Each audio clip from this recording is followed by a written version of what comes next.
Dalam nama Bapa dan Putra dan Roh Kudus. Amin. Tuhan bersamamu dan bersama rohmu. Inilah Injil suci Yesus Kristus menurut Yohanes. Dimuliakanlah Tuhan. Yohanes bab 17 ayat 11b sampai 19.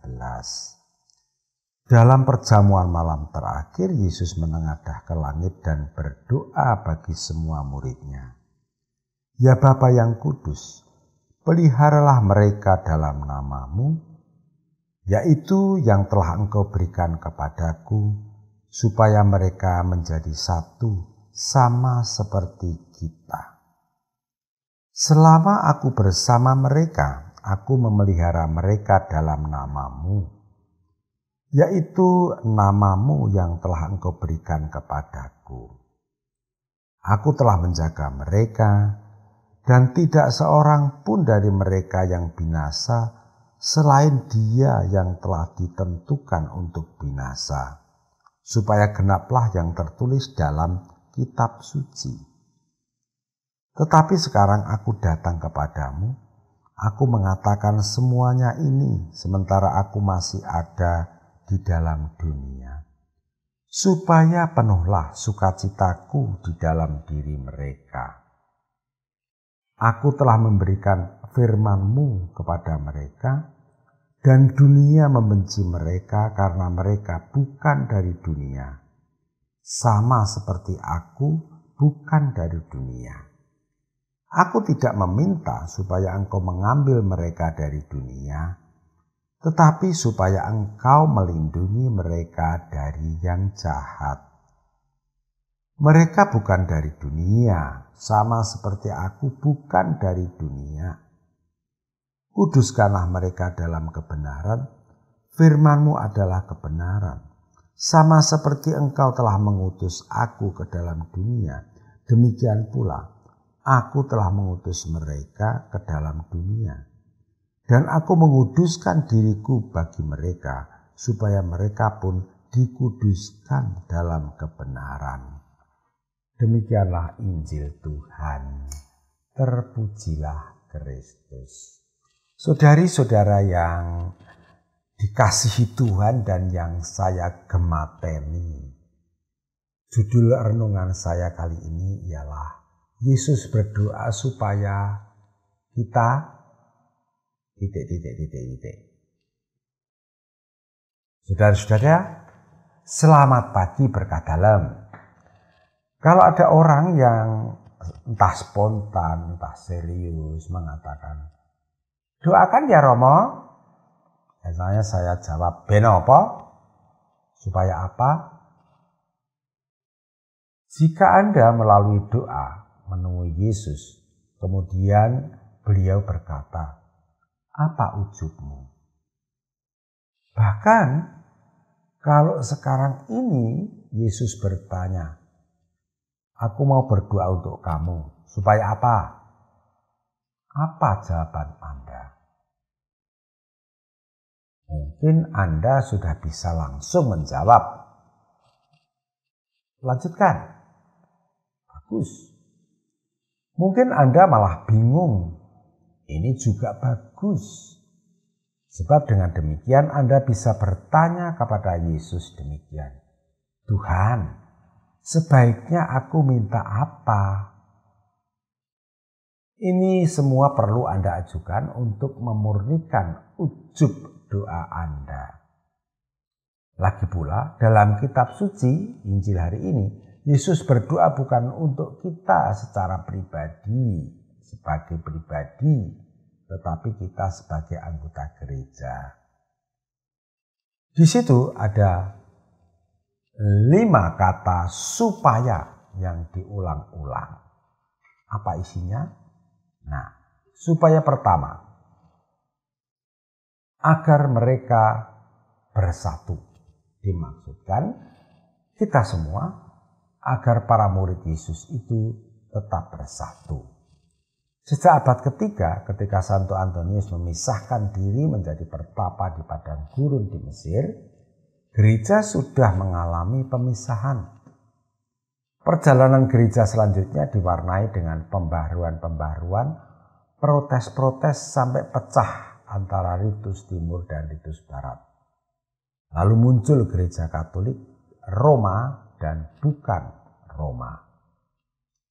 Roma sendiri yang menjadi induk Katolikan kita sekarang ini terus-menerus diwarnai oleh perbedaan, perselisihan, dan akhirnya muncul gereja Protestan. Syukurlah bahwa sampai sekarang belum pernah terjadi gereja yang satu bermusuhan dan mau memusnahkan yang lain. Bakar-bakaran antar gereja, syukurlah itu tidak ada. Bahkan antar gereja sekarang terus-menerus mengupayakan supaya tanpa menghilangkan perbedaan, kesatuan dalam Kristus selalu dijaga. Dan ini memang terjadi. Inilah kuasa Tuhan. Para pendeta, para pastor, para pemimpin agama semakin dekat menyadari bahwa pusatnya sama, ialah Yesus, bahwa sesama murid Yesus. Maka persatuan selalu diupayakan. Supaya kedua, agar kita tidak binasa, artinya tidak salah jalan, yaitu menganut budaya kematian, bukan budaya kehidupan. Dalam renungan saya pada tanggal 25 Mei yang lalu, sudah saya jelaskan bahwa budaya kehidupan adalah budaya memelihara kelestarian alam raya ini. Sedangkan budaya kematian mempunyai konsep hidup ini pertempuran, menang kalah. Jadi terus-menerus harus saling mengalahkan dan saling memenangkan. Akhirnya habis-habisnya saling membunuh dan saling memusnahkan. Budaya kehidupan itu konstruktif, budaya kematian itu destruktif. Supaya ketiga, agar kita memiliki sukacita penuh.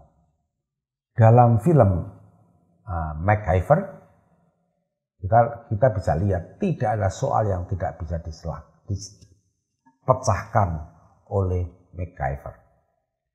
Dalam kenyataan hidup, tidak ada soal yang tidak bisa dipecahkan oleh Yesus.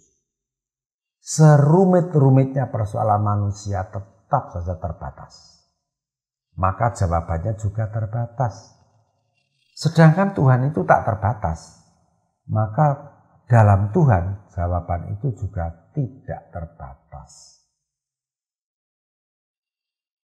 Sehingga bersama Yesus tidak ada alasan bagi kita untuk tidak bersukacita dalam menghadapi berbagai macam persoalan apapun. Karena di sana akan ada jawaban yang jumlahnya tak terbatas.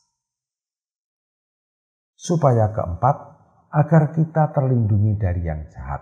Artinya, kita tidak menjadi korban kejahatan maupun menjadi pelaku kejahatan. Kalau Anda tidak tertarik untuk melakukan kejahatan karena Anda sudah didoakan oleh Yesus untuk itu. Kuasa Yesus ikut campur tangan dalam keputusan kita. Supaya kelima, agar kita kudus atau suci. Kata kudus menunjuk pada arti kedekatan, ada hubungan dengan Allah. Misalnya, kitab suci adalah kitab yang berhubungan erat dengan Tuhan, dengan Allah. Demikian juga hal-hal suci lainnya. Semakin dekat dengan Tuhan, sesuatu atau seseorang semakin suci, semakin kudus. Kalau begitu orang yang banyak doa itu dekat dengan Tuhan atau suci? Ya belum tentu. Para romo, suster, buder itu banyak doa, baca kitab suci dan ibadat. Pasti suci ya? Belum tentu. Menurut Paulus dalam Filipi 2 ayat 5, kedekatan dengan Tuhan itu diukur dari kedekatan pikiran dan perasaan seseorang dengan pikiran dan perasaan yang ada dalam diri Yesus. Semakin serupa dengan Yesus dalam hal pikiran dan perasaan, semakin sucilah seseorang. Saudari-saudara, kita bukan penganut fatalisme. Tuhan menghargai usaha manusia. Ingat, Tuhan tidak akan mengerjakan pekerjaan yang bisa dikerjakan oleh manusia. Artinya, biarpun Yesus berdoa untuk kita, keputusan berada di tangan kita. Seperti seorang anak yang disuapi makanan, kalau tidak mau membuka mulut, ya anak itu tetap tidak makan. Kalau fatalisme mengatakan, ya kalau Tuhan menghendaki makan, buka mulut atau tidak buka mulut, itu tetap makan. Tidak begitu. Saudari-saudara, marilah kita usahakan agar doa Yesus itu semakin terwujud dalam gereja kita di antara murid-murid Yesus. Amin. Kemuliaan kepada Bapa dan Putra dan Roh Kudus, seperti pada permulaan, sekarang, selalu, dan sepanjang segala abad. Santa Maria Fatima, doakanlah kami. Dan semoga kita selalu mengalami berkat Allah yang Maha Kuasa, Bapa dan Putra